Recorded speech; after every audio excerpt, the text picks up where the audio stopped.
DNC to hold virtual nomination to make sure Joe Biden can qualify for Ohio ballot.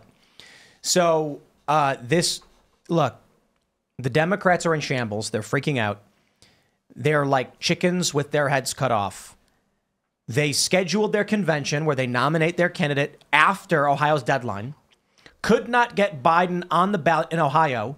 So they're going to have a loose virtual nomination because they're cheaters who break the rules because they're incompetent and don't know what they're doing.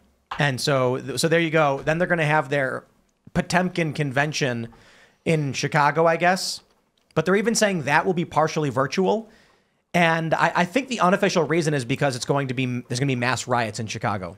Yeah. People don't like Democrats. No. In 2016, I went to the RNC. It was hilarious. That's where Jimmy Dore spit on Alex Jones when he was when he crashed the Young Turks event or whatever. And a little protest, not really. I think a little march around the city. No one really cared. The DNC that year, thousands of people protested.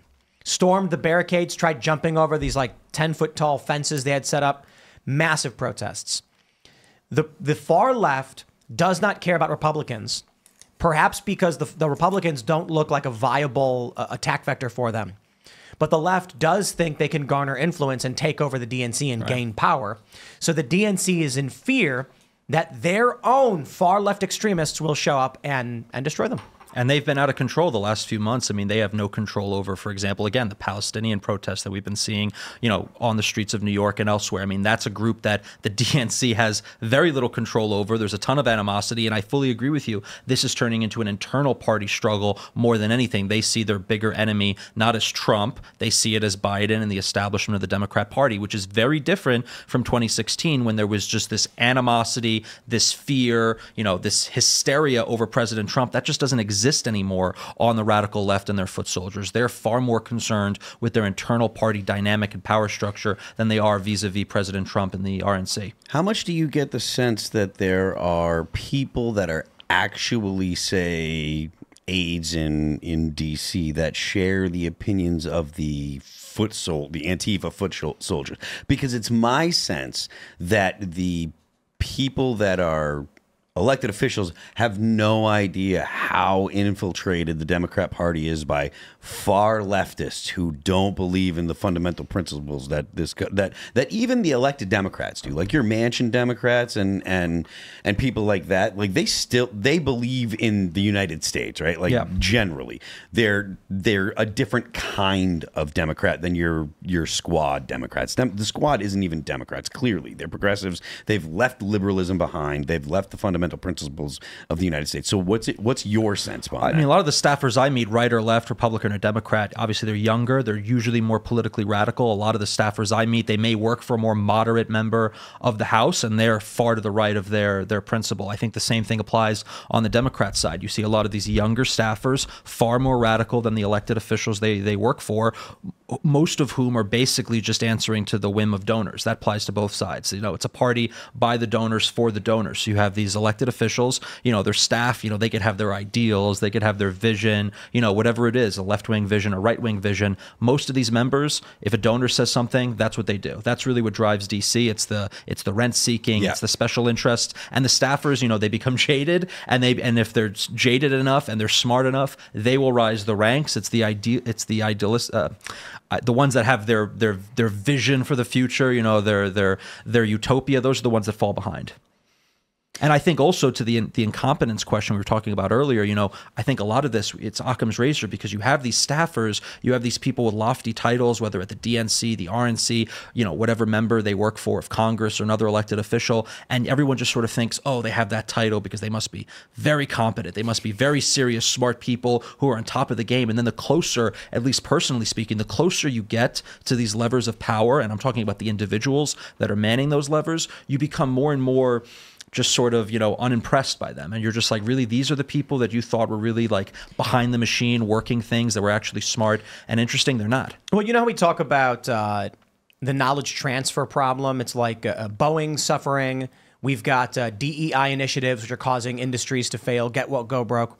Right now, the concern with these boat crashes, these barges that are slamming into bridges, in one instance, destroying it, as well as Boeing planes failing, is that the people they're hiring don't have the skills or capabilities. It's not just, in my opinion, that they're doing these diversity initiatives and they're getting the lowest common denominator. I think the issue is if you look at the millennial generation, they don't want to be laborers. They want to be rock stars. They want to be YouTubers. They want to be, and Gen Z is probably not too different. So no one is pursuing this knowledge, but more importantly, it used to be that you learned from your elders. Your dad was a blacksmith, and then you were a kid, and you watched your dad blacksmith, and you learned how to be a blacksmith, and then eventually you were. Now, dad goes to work, and kid goes to school, and what does kid go to school for? I don't know, like feminist dance class. And so who's learning how to drive these boats? Then when the kid graduates with his degree in gender studies and feminist interpretive dance, he goes and looks for a job, and the DNC says, well, we're hiring.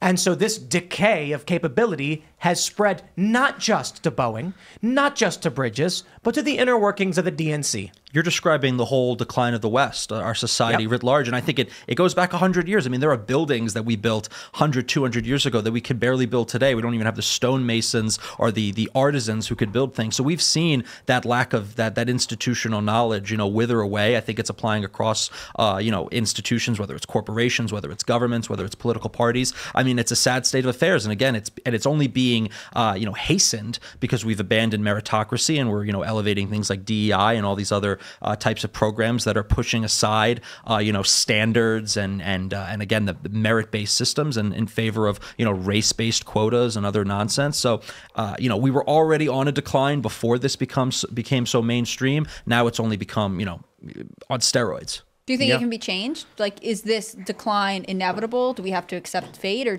is there a way to steer it? I mean, history repeats itself. I mean, this isn't the first time. You could go back, the Bronze Age collapse. You could look at the Roman Empire collapsing. I mean, tons of societies, empires, nation states have gone through these types of declines, cultural declines, economic declines, spiritual declines. I mean, I think we're checking all those boxes. Can it be fixed? I mean, I don't think without radical change. I think it certainly could be slowed down to a point where society becomes more conscious of it.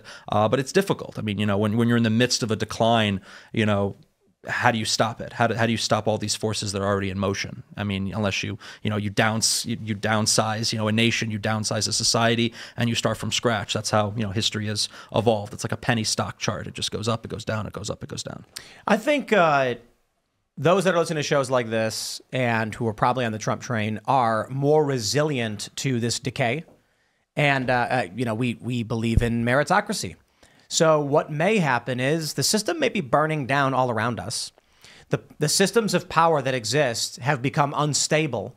And like a nuclear reactor, which produces beautiful, clean energy, when it becomes unstable, could melt down and destroy everything around it. That's what we're seeing with the Uniparty and the Democrats. That's why they're going after Donald Trump. However, that can only last so long.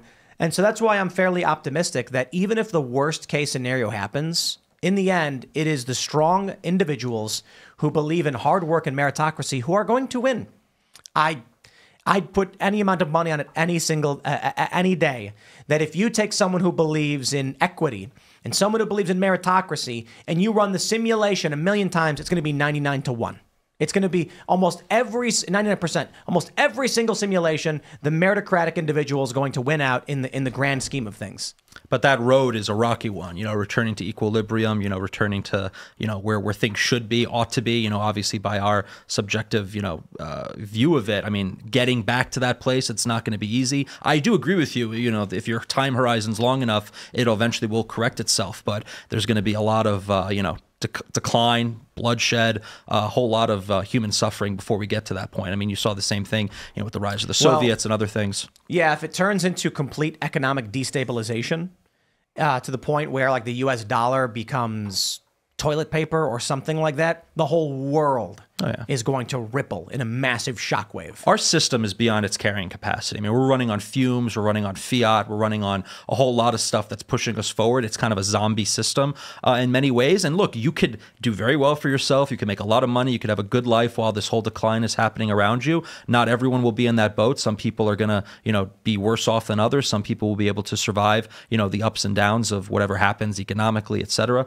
But there's no easy answers. Why did you get interested in politics? Just always was, interested in history, learning about the world. And obviously politics is like a natural derivative of that. You learn about history. Most of it's political. I mean, kings, generals, who's conquering what nation is building and growing and or being destroyed.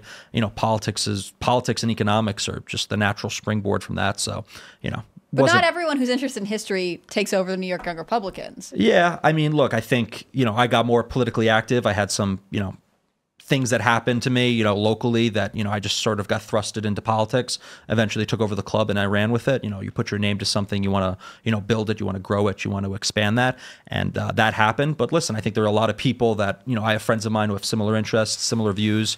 We played the same video games growing up and things like that. And they're all interested in politics. They may not do it as actively as I do, but they're following, they're watching, they're seeing a lot of the stories we're seeing, and they're seeing the decline around them. They're feeling that decline. We talk about, younger people, younger staffers, why they have their, visions of the future is because the status quo is untenable. It's not what it was 10, 15, 20 years ago. There's a visceral decline in the air. You can feel it. And, people are reacting to it. We've become more politicized as a society. I think 20, 30 years ago, we weren't nearly as politicized as we are now. Thanks for checking out this clip from Timcast IRL. Make sure to watch the show live Monday through Friday at 8 p.m. Subscribe to this channel, and we will see you all there.